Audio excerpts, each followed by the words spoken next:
Welcome to part 2 of our series on the Complete Guide to Franchising. According to the FTC's guidelines, the secondary portion of this is the franchise business model. So we're going to explain our take on it coming up next.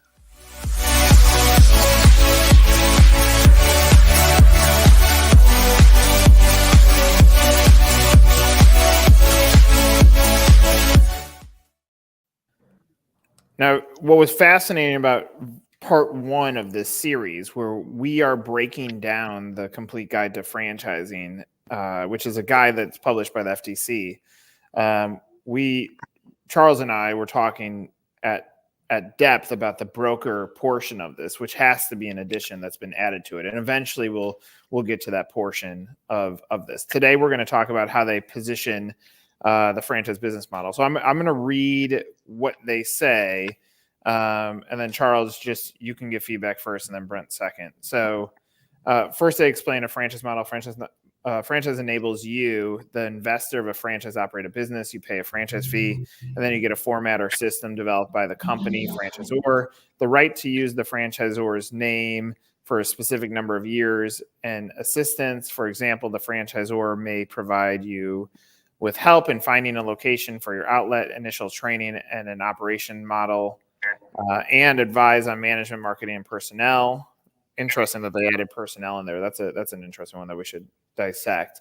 Franchisor may provide support through periodic newsletters, a toll-free telephone number, a website, or scheduled workshops or seminars. Owning a franchise comes with defined costs, franchisor controls, and contractual obligations. So that's how they frame what it is. I still think there's a fundamental issue that no franchisor is taking the time to educate a franchisee what franchising is before they present the offering. I'm not sure this does an accurate job. Like, Charles, what's your take on that definition as it stands? It's just a good basic definition, right? If you were creating a franchise encyclopedia, I guess that would be there. But it really doesn't help anyone, right? But it's a good base. To your point, though, Nick, your point about franchisors not educating franchise buyers about what franchising is, what a franchise is, we see that every day, right? We see just headlines on websites that are even confusing there. It's own an XYZ franchise or build your career. And there's confusion even among franchisors. I mean, ultimately, franchising for the franchise buyer is the opportunity to replicate a business model, work with a team, share resources, supply chain, marketing, and build a business, right? But I mean, it's a good basic definition. Brent, comments? Well, they had a few things that we all have to give, but no fax machine number for folks with that. You get the toll-free number. You get a website. Toll-free number. I don't mind it. I think that it's interesting, right? Because to your point, Charles, a lot of franchisors paint a picture of it's a business in a box, and you just step in and pay your fee and do what you want, and you're rich. And that's certainly not the case. And this kind of the definition here is you may get some stuff. You get the right to use the brand and the model, and that's the rest of it is up to the brand. And I think that when we start to actually articulate as franchisors what we're offering, what our differentiators are, and what we're offering, I think the biggest problem is that we see that we over-exaggerate that as an industry, what we're actually doing, whether it's we do all the marketing or we handle the customer service. It's, in my experience, it's rarely the case that that's true to the fullest extent, and then we have problems. So, I think the truth is somewhere in the middle between what the FTC lists out and what most brands are advertising.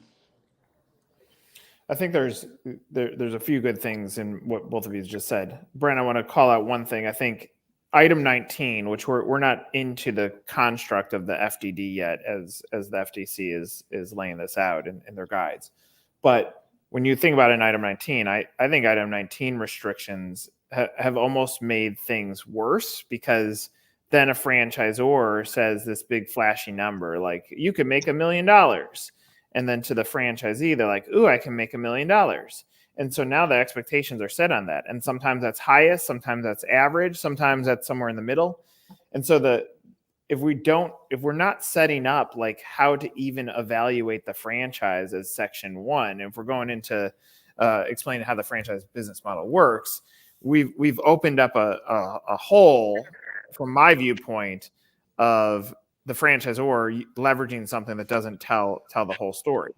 And so like I think this definition is fine. I think adding the term may manage the personnel in here is intriguing. I'd be curious when that's been added, because joint employer has said in essence the franchisor does not manage your employees at your location. Probably the greatest example that I've seen is an Undercover Boss. On Undercover Boss for the Hooters episode, the CEO was in the restaurant and the manager was making the waitresses play reindeer games where they had to eat off plates with their hands tied behind their back, like deeply inappropriate. But the CEO couldn't do anything about it because it wasn't his employees. And so it's an interesting moment to think back on that. But now we're mentioning that they may be able to operate personnel or manage personnel. So that seems like that's a complexity that is being introduced here. Charles, any comments on what Brent or I said? No, I agree with them, but let's for everyone watching. So what is the franchise business model? The FTC, it's a good basic definition. Some takeaways to consider when you want to understand what the model is. It's a legal relationship. You become a franchisee. You enter into a franchise agreement with a franchisor. And what are you acquiring? A license to use a trademark, to be trained by the franchisor, to have access to their quote unquote system. And what does the word system mean? It could mean many different things to many different franchisors. It could mean really good marketing support, or really bad marketing support. But system is the catch-all phrase that franchisors use for how they're going to support you. Their marketing, their supply chain, their training, their operating assistance. So you're entering into a franchise agreement, a legal agreement. You're given the right over a 10-year, 20-year term to replicate a business model. And that's at the heart of what the franchise model is, right? It's a way for businesses to expand the reach of their brand through franchisees who use their capital and their labor to open up new locations. And now to your point, Nick, and to Brent's, the key for you as a franchise buyer is to make sure you're buying quality. What's inside of that box in terms of support, opportunity, income potential, and the ability to succeed. Brent?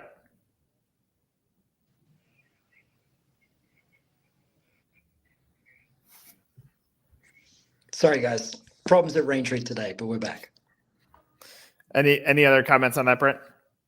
I just had a question. I think, like, Charles, you're in such a great position here to see, like, to give us a benchmark here. In terms of franchisee disputes that you've seen, how many of them relate to a basic disagreement on the inherent understanding or fairness of what business model, or what it meant to provide them with a business model?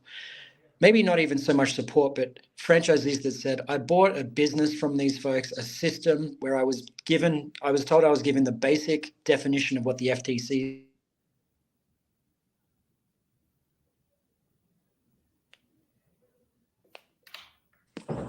That's I'm here still, right? You're here. You are here. Okay. Brent, you back? I think so. Yeah, and I you froze a little, but and this is genuine. So I'm not just saying this to be fluffy here. I may be skewed based on our client base, right? But it's very rare. The typical dispute that we will see is because of a misalignment of expectations when a franchise buyer onboards, right? So it could be the biggest genesis for a dispute is where a franchisor sells more than what they can support from an income standpoint, or a franchise buyer didn't realize they needed the right amount of capital for marketing. So usually the disputes are because there's a misalignment about expectations on initial marketing and on capital that's needed to open up. That's usually the biggest factor as to why a franchisee will close or why they're going to have a dispute with a franchisor. It's Charles, not out of curiosity on that Yeah. on that topic, is the out for the franchisor, and I can think through so many scenarios where franchisors like, I just can't get my franchisees to spend 2% of their money on local store marketing. Because if you go through what the costs to operate the business are, if you skip that over, then you're not operating based on the way the franchisor said it. Therefore, how can you make the money that you're expecting, right? Yeah, that's a big factor. So again, if you're a franchise buyer listening, and Nick's point is, so Brent, we were just talking about how the biggest dispute factor that we see is a misalignment on expectations. Right. And I'll give an example to one of the points Nick raised. Maybe it's a mobile service-based business, low startup cost. I'm ready to run my van and get going. But I didn't understand that I need to spend $3,000-$4,000 a month to get the web chat ringing and to build up the business. And I used all my capital to open up, and I don't have the money to invest in my marketing, so I'm not doing well. And that's the only point we'll see. Usually franchisors, our client brands do provide good support and call centers. And, we'll also see where franchisees, again, it's all about expectations. Super successful, wealthy franchisees who are successful in other businesses buy a franchisor, not because they're my clients, phenomenal. Systems, marketing, rollout, they're a 10 out of a 10. And after 6 months, the franchisee is not satisfied, not liking his ROI or her ROI. And so there's just a misalignment. In that case, the franchisor did nothing wrong. It's the franchise buyer. Or Nick, to your point, if a franchisor doesn't have a marketing program in place, if franchisees are not investing in marketing. So where I see the disputes, and again, it may have to do with our brands. Our brands are more emerging, nurturing, and they're leadership and mission driven. So they're fulfilling their promise. If there's a conflict, it's expectations then align. And so that's where I would see. And even when I look at other franchise systems, or I had a call yesterday from someone we couldn't help or work with. I say, appreciate the call, but we're not. And he was describing a scenario where he may not have terminated a franchisee the right way, and it led to a big lawsuit over nothing. And the damages were nothing compared to the legal fees. So typically, Brent, we'll see if there's litigation, technical issues, like a technical franchise compliance violation, or we'll just see a franchisee misaligned on expectations. We don't see the disputes where, hey, we didn't get the support and this system's a fraud. I don't see a lot of that at all. It's interesting you say that, because Nick has it on costs right now, and we often cite in this business one of the reason, if not the number one reason for franchisee failures, are undercapitalized franchisees. And you using the example of, well, the franchisee didn't know they had to spend $3,000 or $4,000 up front. So in that case, was it a cop out as us as franchisors just to say they're undercapitalized, or is it a case of we ineffectively communicated what was actually needed from them in order to be a successful candidate? In the example I'm giving, which, by the way, no one on this call works with them. It was a conversation, right? We were brought in when the team took over the brand to rehabilitate. And I think in that case, franchise sales got ahead of itself in the sense that it probably wasn't properly communicated, and not in a hurtful way, maybe not in a illegal way where there's a violation, but also hurt the franchise system itself. Because what good is onboarding a bunch of new franchisees that can't market? And so it was a failure, I think, in the what I'll call the strategic planning process and the franchise sales process of we want to have clarity.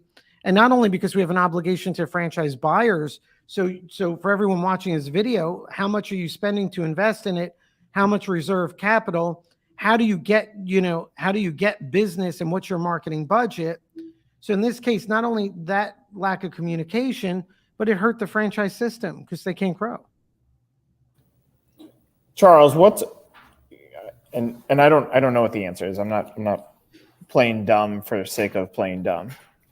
What's the legal definition or difference between a license business model and a franchise business model?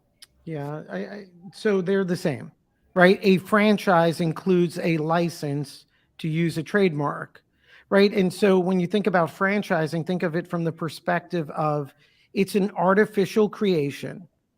So Nick, you have a successful business before government's involved. I'm like, Nick, this is great. I want to open up your a Nick whatever location. Sure, Charles. Nick, can I use your name? Yep. Nick, could you just train me? Yeah. And Nick, I could sell anything in the store? No, Charles, you have to sell X, Y, and Z. So license of a trademark, right? Payment of a fee and control. And so the government said, hey, these license arrangements, these smart business arrangements, we're going to tie these together, call it a franchise or a business opportunity. And we're going to protect buyers theoretically by creating a process where they need a pre-sales disclosure document. That's really, so a franchise includes a license. If you're thinking traditional license, think of, I'm a company and I make s'mores kits. I want to sell in Home Depot. I contact Hershey. I say, hey, Hershey, could I brand my s'more kit Hershey? A Hershey s'more kit. And that's that's more in line with just a license. It's when you put restrictions on how you have to operate the business, it becomes more of a franchise than a licensee. Yeah, and it makes sense, right? If you think about it, if you want to replicate your business model and operations, it's a franchise. Yeah, I see that. That seems to make sense. So okay, so for this section, I mean, obviously they're setting the tone from it. I mean, Charles, you and I did a discussion last week. Topics that we have coming up as a franchise right for you: finding the right opportunity, selecting a franchise, franchise disclosure document, evaluating potential earnings, and before you sign the franchise agreement, what you need to know. I mean, in my opinion, we'll get into this later, but I almost feel you have to start with, before you sign the franchise agreement, what you need to know. Like that seems to be where you start, because now every discovery that you go on beyond that is built off of that. Any opinions on this on our agenda? I think it's a good agenda, and I think you're right. I think starting at the start, what is the franchise model? If that's what you're saying, needs to be better attacked by most franchisors. It's just interesting, right? Because I think, we inherently in this conversation went straight into the details of franchise support from a conversation that started at what is the model. So that can maybe suggest that that's discussed before anything, before we put in that FDD, that item 7, that item 19. I know that's what most franchise brands do, is get into the numbers as quickly as they can and then learn the model later. And it's just important to know what that support means. When I get a fax from my franchisees looking for support, they know because of our sales process that we're going to answer quickly. No, wait. Call the 1-800 number, Brent. Well, to be clear, though, let's call it is what it is. You can't get the faxes because you don't pay your internet bill, so they're not going to anyway. They're going to freeze. All right. Well, okay. This is part 2. We're gonna keep working through this. If you did not see part 1, we'll add the link on here. But we're gonna continue cranking through how the FTC is setting up the guide for how to buy a franchise. This is FranX.